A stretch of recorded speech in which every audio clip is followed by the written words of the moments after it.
গাহৰিসকল, আপোনালোকক দেখাইছোঁ মই গাহৰিয়ে নোখোৱা কচু।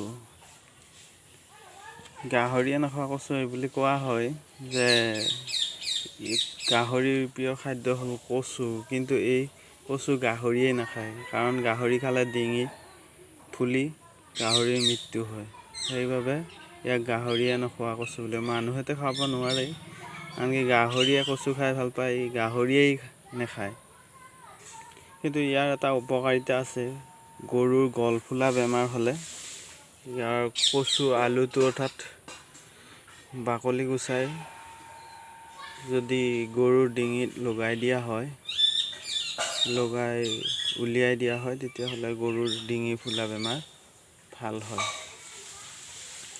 আৰু আগৰ দিনত ককা আইতাহঁতে হেনো এই গছৰ পাত মূৰত লৈ ফুৰিব গৈছিল, যিহেতু তেতিয়া ছাতিৰ প্ৰচলন খুব কম আছিল, জাপিৰ প্ৰচলন আছিল। এই ছাতি জাপিৰ কাম এই কচুৰ পাতটোৱে কৰিছিল। চাই লওক, ঠাই বিশেষে বেলেগ নাম হ'ব পাৰে কচুৰ।